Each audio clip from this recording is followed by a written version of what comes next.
bienvenidos a Somos, a este espacio de encuentro de la cultura de nuestros pueblos. Yo soy Rosa Colmenares, los invito a media hora con la información más importante en cuanto a tradiciones, arte, cultura, en la voz de sus protagonistas. Vamos a iniciar con un avance de lo que el equipo ha preparado para ustedes. Somos, el programa cultural de Telesur, inicia con la información más destacada en los pueblos del mundo. La 10ª edición de los premios APRESI de la Asociación Peruana de Prensa Cinematográfica reconocen el talento local. El éxito de Yalixa Aparicio, protagonista de Roma, trasciende del séptimo arte al muralismo. En Estambul, la música se apodera de las calles. Además, conversaremos con Ibai Arvide y Vicent Montagut sobre el seriado Después de la Guerra, que trata las intervenciones de Estados Unidos en el mundo. Esto y más hoy en Somos. Ahí tenían un adelanto de tan solo parte de lo que hemos preparado para ustedes. Yo los invito a no despegarse, a sintonizarnos y también estar atentos desde nuestras cuentas en la red social Twitter e Instagram. Somos Telesur, también tienes mi cuenta personal, @RosaTelesur. No se aparten que ya regresamos con esto y mucho más.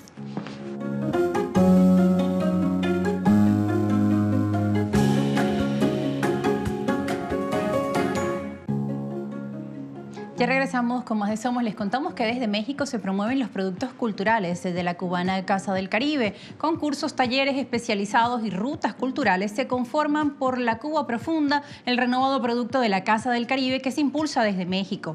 Esta empresa se especializa en la difusión de la obra de artistas y estudiosos cubanos en tierra azteca, tanto en música como en las artes plásticas, la literatura y las investigaciones históricas y antropológicas. La intención es alentar el turismo académico y cultural. Información que nos llega de la mano de Prensa Latina, esto es en México. Seguimos ahora con Perú y es que la 10ª edición de los premios APRESI de la Asociación Peruana de Prensa Cinematográfica reconocen el talento local. Huiña y Pacha, ópera prima de Óscar Catacora, se convirtió en la mejor película peruana del 2018 y la más galardonada en la ceremonia de los APRESI a las realizaciones y actuaciones más destacadas del cine nacional en el último año. Venció en las categorías de mejor largometraje, mejor actor y mejor guión. Su distinción como mejor film peruano del año se dio de manera unánime entre los afiliados de los APRESI, un hecho nunca antes visto en estos premios que se entregan desde hace 10 años. Otros galardones entregados: mejor actriz para Patricia Barreto por la comedia No me digas solterona, mejor actor para Miguel Isa por el tráiler político Caiga quien caiga y el empate con Vicente Catácora por Huiña y Pacha, mejor actor de reparto para Emmanuel Soriano por el drama criminal Django, Sangre de mi sangre.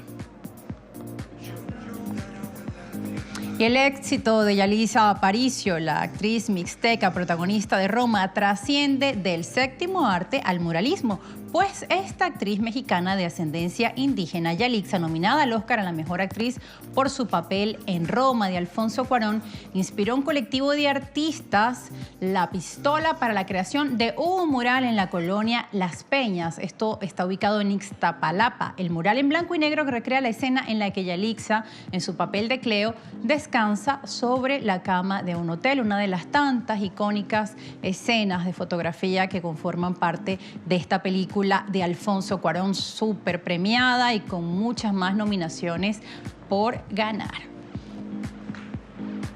Les contamos ahora que el Museo de Shandong abre sus puertas al Año Nuevo Chino. La llegada de la primavera es la oportunidad perfecta para el esparcimiento y la recreación. De manera que este museo que ven ahí en pantalla, el de Shandong en Jinan, China, aprovechó el entusiasmo de la llegada del Año Nuevo Lunar para abrir sus puertas al 2019 y a los ciudadanos que le visitan desde el pasado miércoles para disfrutar de piezas únicas del arte asiático, esculturas, tallas, pinturas y, para los más curiosos, talleres para aprender la técnica de la impresión móvil. Ahí están niños, jóvenes, pequeños, siempre formando parte de las actividades culturales por el Año Nuevo del Cerdo. Y desde Abiyán, en Costa de Marfil, se celebra un festival lleno de acrobacias, color y alegría. Los encuentros interculturales de los circos de Abiyán cautivan a los asistentes en Costa de Marfil, una ciudad en la que se reúnen 7 compañías circenses de todo el mundo y se presentarán durante 5 días continuos y cuentan con la presencia de un prestigioso invitado. el Circo du Soleil. El circo es socio de un nuevo proyecto del festival, una escuela de formación circense que se plantea la meta de enseñar a unos 50 jóvenes del oeste africano en las distintas disciplinas del espectáculo, entre actuación, canto, danza y actividades físicas variadas, además de teoría en sonido, iluminación y administración de compañías. Y Culture Palace gana el premio de arquitectura DAN 2019. El Palacio de la Cultura desde Dresde se convirtió en una sala de conciertos. Sus maestros constructores ganaron el reconocido premio de arquitectura. El Culture Palace fue inaugurado en 1969 y construido según los planes de Leopold Will y Wolfgang Hans como un lugar de entretenimiento. Dresde decidió reconstruir y modernizar los planificadores, reemplazaron la sala central multifuncional por una moderna sala de conciertos. Esto es en Alemania, allí ven, debajo construyeron un escenario de teatro, entre tanto las zonas interiores y la fachada han sido cuidadosamente cuidadas, restauradas. La biblioteca de esta ciudad se ha mudado para este espacio, lo que le da vida a esta imponente construcción durante el día. Y Withaha, con su violín a cuestas, interpreta diversas formas musicales. Para la música no hay fronteras. Entre Bach, beats, pop o clásica, Iskandar Villaya es un joven talentoso y polifacético. Huye de los senderos trillados tanto en la música como en la vida. Iskandar, nacido en Berlín y de raíces indonesias, está considerado como un violinista atípico, lo que hace frágil la línea entre lo clásico y se aleja en búsqueda de inspiración, porque la música es lo que cuenta. Ha tocado en las principales salas de concierto entre Alemania e Indonesia y en cada presentación procura reducir los límites o fronteras impuestas por el hombre físico e incluso en la música, en la que se desplaza fluidamente por los distintos géneros, haciendo gala de sus potencialidades. Escuchemos.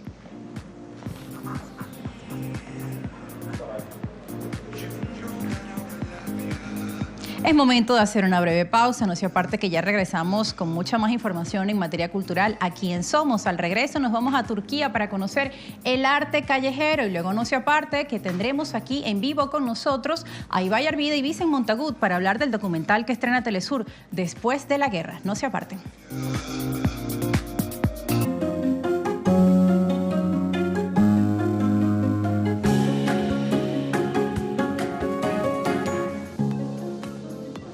Ya regresamos con más información. Les contamos que la música es un elemento indispensable para cualquier persona. Escucharla nos puede cambiar el ánimo. Imaginen una calle que de principio a fin esté llena de música alegre y melodías provenientes de diferentes culturas. Esta calle existe y se encuentra en Estambul, donde la mezcla de culturas es uno de sus mejores atractivos. Vamos a ver todos los detalles. En la ciudad de Estambul, uno de los elementos que salta a la vista es la multitud de músicos que se juntan en las calles, aunque mejor dicho salta al oído. En días soleados, cada rincón es un improvisado escenario de música y artistas que muestran sus mejores composiciones. Incluso en los días lluviosos y en las más frías tardes de invierno, muchos se atreven a dar ritmo a las calles. Los peatones, por su parte, no son ajenos al espectáculo. Muchos de ellos deciden postergar la llegada a su siguiente destino para disfrutar de una buena melodía en directo. El secreto, una vez más, se encuentra en la mezcla de personas en un mismo espacio.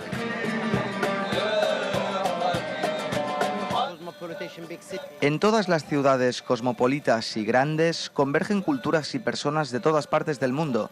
Por ejemplo, ocurre lo mismo en ciudades como Barcelona. En efecto, la mezcla de ritmos que se puede escuchar es muy amplia, desde canciones azeríes o persas, pasando por las kurdas y hasta llegar a composiciones tradicionales turcas. Cada rincón tiene su cultura y un sonido que lo hace único y especial.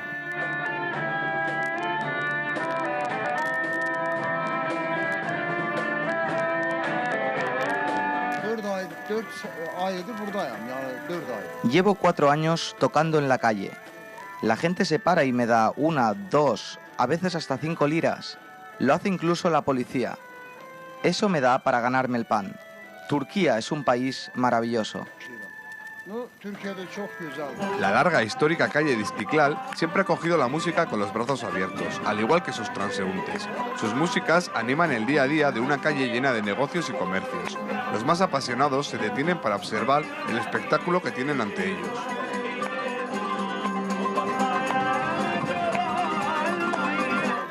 Aquí gran parte de los transeúntes pasan caminando y están trabajando. Gente de museos, tiendas o negocios.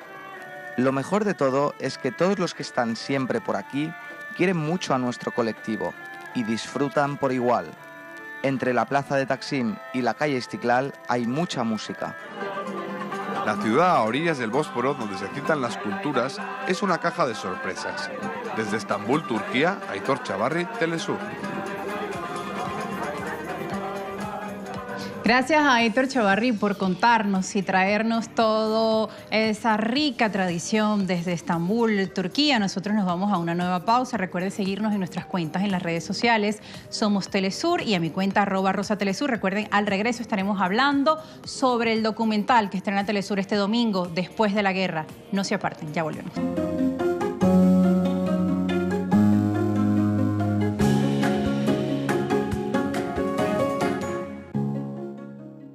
Regresamos a nuestro programa Cultural Somos y para hablar sobre el documental Después de la Guerra que estrena en nuestras pantallas este domingo, hacemos contacto con Ibai Arvide y Vicent Montagut, periodistas. Ibai desde Atenas, Grecia, Vicent desde España. Ellos son parte del equipo de creadores de este documental que transmitirá Telesur Después de la Guerra. Los saludamos. Vicent, saludos. ¿Cómo estás? Bienvenido a Telesur.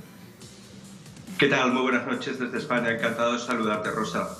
Hola, Vicent. Cuéntanos, después del 11 de septiembre del 2001, Estados Unidos anuncia que iniciará una guerra contra el terrorismo internacional para derrotar a la Al-Qaeda con el nombre Operación Libertad Duradera.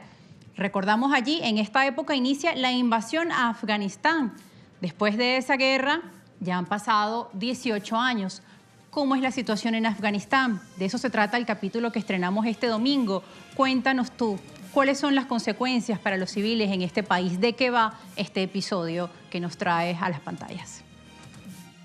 Sí, mira, pues fíjate que hace 18 años fuimos testigos de esa operación, de la invasión militar de Afganistán, y ahora pues hemos regresado para ver sus consecuencias. Y la realidad es que ni siquiera puede decirse de verdad, como asegura la versión oficial, que la guerra haya terminado, porque se vive una auténtica explosión de violencia que, fíjate, los números dejan un civil muerto o herido cada hora, todos los días del año. Son muy habituales, casi diarios, los atentados suicidas, las ejecuciones, los secuestros de personas civiles en mitad de las calles. La verdad es que la grabación de este capítulo fue bastante delicada. Tuvimos que adoptar un perfil muy bajo en las calles de Afganistán, vestirnos como ellos, no hablar en público, grabar solamente algunos minutos por las calles, pues porque los secuestros son muy habituales y nosotros como occidentales pues éramos objetivo prioritario. Pero bueno,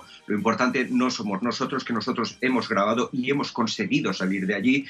La pena son la gente de allí, una gente maravillosa que sufre las consecuencias de la invasión militar, que no solo se traduce en violencia. Afganistán es el país más pobre y analfabeto de Asia, un país donde la situación de las mujeres, otro de los argumentos que se utilizó para justificar la invasión, si recordáis aquello de liberar a la mujer del yugo del burka, bueno, las mujeres siguen utilizando el burka ahora también como sistema de protección contra las agresiones sexuales que son muy habituales en las calles. En definitiva, una situación realmente complicada que intentamos mostrar en este documental para que la audiencia entienda qué es lo que pasa en los países después de la guerra, que no acaban después del último disparo, sino que sus consecuencias continúan muchas décadas después, incluso generaciones.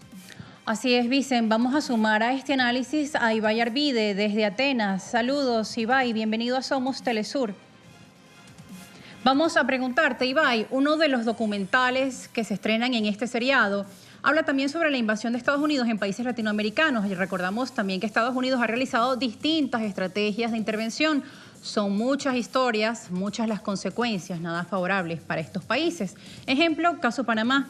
Se dice que la invasión estadounidense en Panamá de 1989 dejó unos 3.000 muertos. ¿Qué datos y qué cifras lograron ustedes para cotejar, para encontrar en esta investigación que presentan en su trabajo documental, donde uno de los capítulos que tú presentas trata precisamente sobre esta intervención? ¿Hay aún heridas abiertas en Panamá a 30 años de estos sucesos, Ibai? Uno de los problemas que nos encontramos al realizar la investigación fue precisamente la ausencia de fuentes fiables. Como sabemos, los vencedores escriben la historia y estos, los vencedores, no suelen tener ningún interés en que conozcamos la versión de los perdedores y que conozcamos la cifra de las víctimas que provocan sus intervenciones.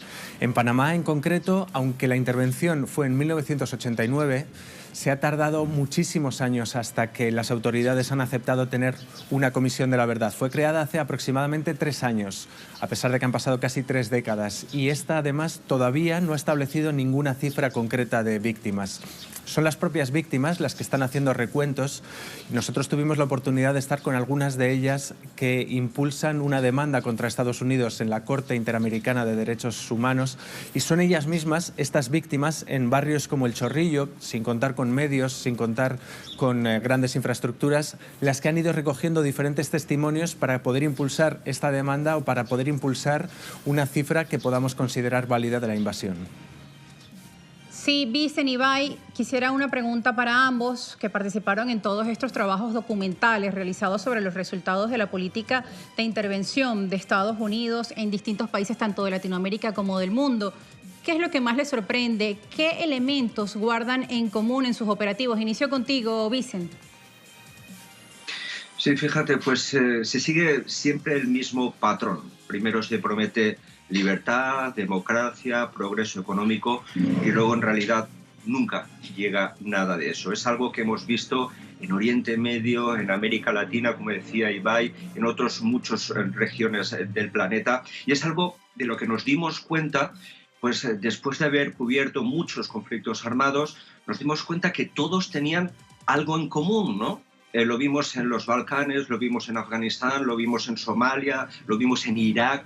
Fíjate lo que ha ocurrido en Irak después de la invasión norteamericana, lo contaremos en otro de los capítulos. Fue el inicio de un auténtico desastre, no solo en Oriente Medio, sino que allí está el germen de eso que se llama el Daesh y que se convirtió en una amenaza global. Es decir, estos países se convierten en un foco de expansión, de inestabilidad por todo Oriente Medio. Lo comentaba el lingüista norteamericano Noam Chomsky, al que hemos tenido la suerte de poder entrevistar para este capítulo sobre Afganistán. En estos países, además, se produce una situación paradójica. Lo definía como un círculo perverso, porque la ocupación militar alimenta la insurgencia armada y después esta violencia se utiliza como pretexto para no abandonar la invasión militar, para no retirarse militarmente de estos países. Fíjate que es un patrón que, como decía, se repite a lo largo del tiempo.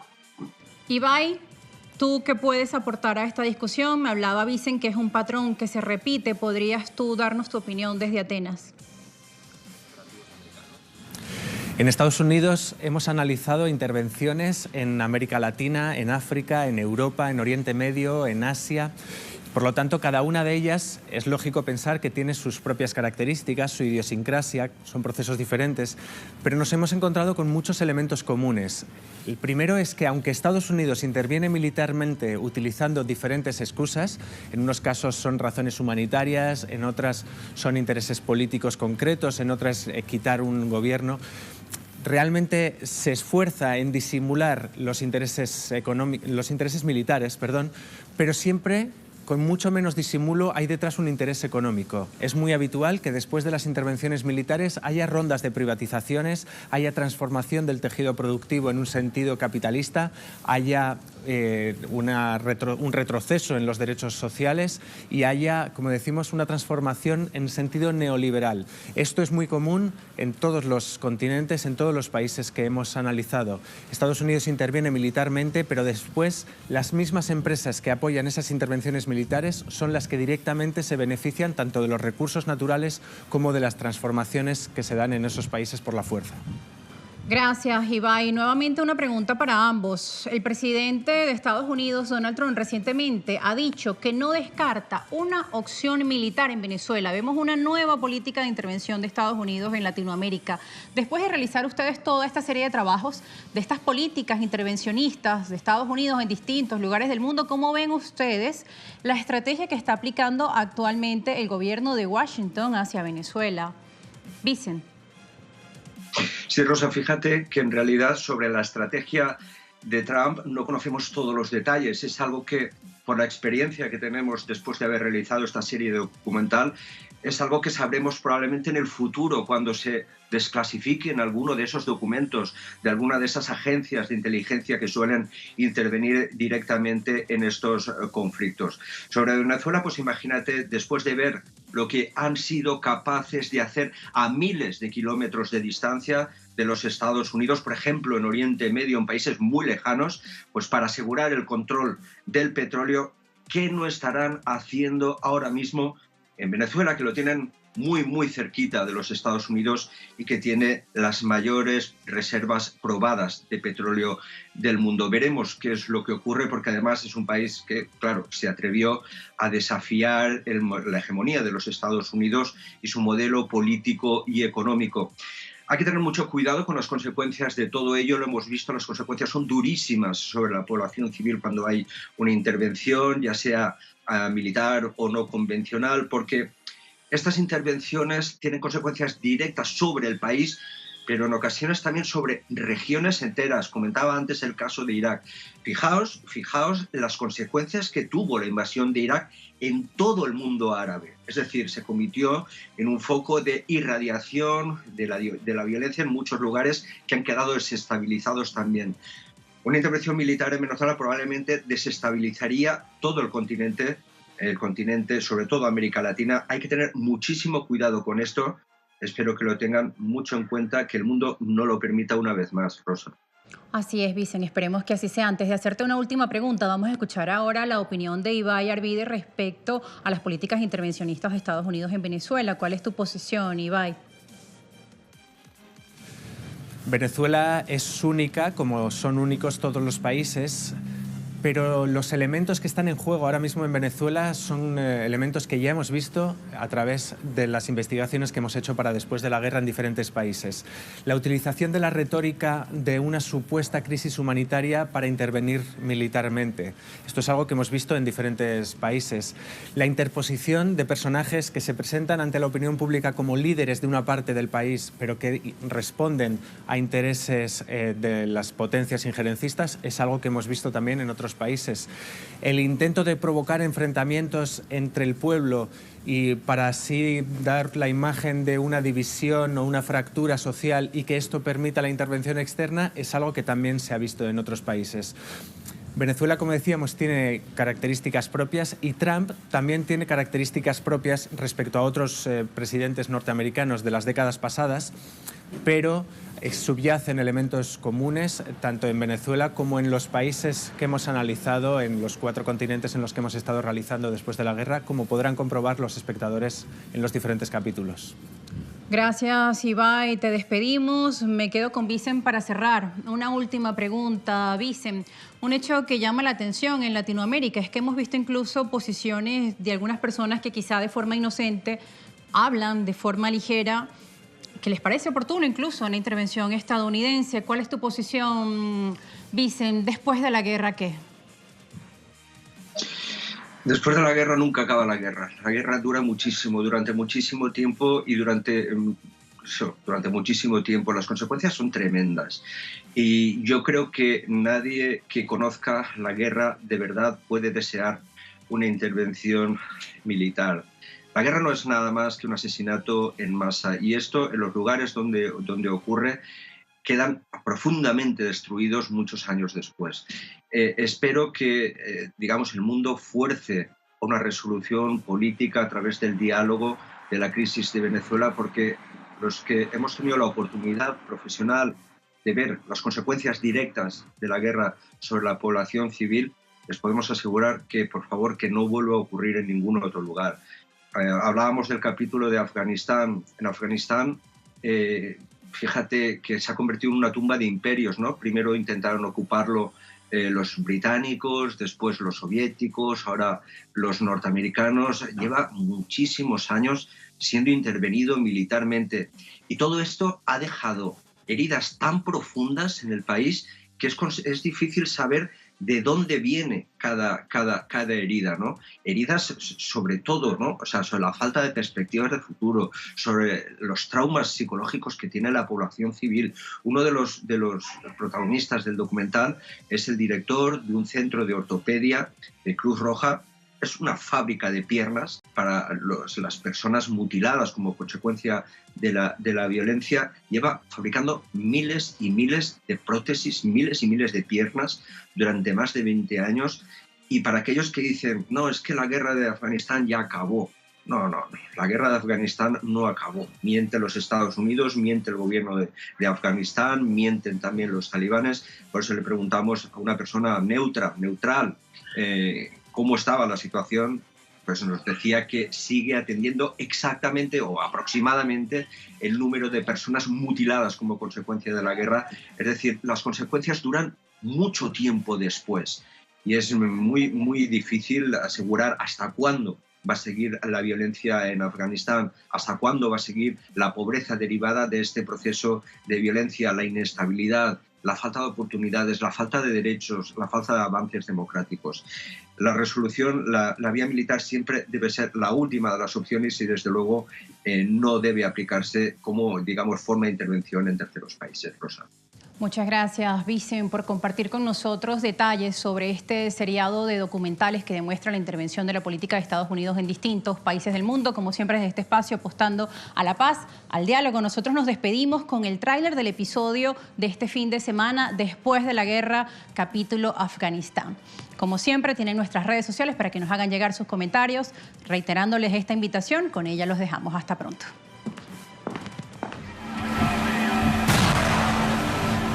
Han pasado casi 28 años y ese olor a muerte no se me ha borrado de la mente, ni de mi corazón.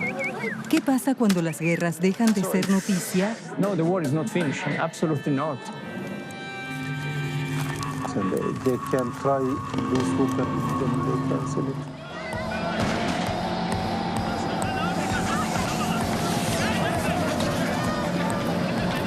Un recorrido por el mundo para explicar quién sufre las consecuencias de las intervenciones de Estados Unidos. Después de la guerra. Domingo, solo por Telesur.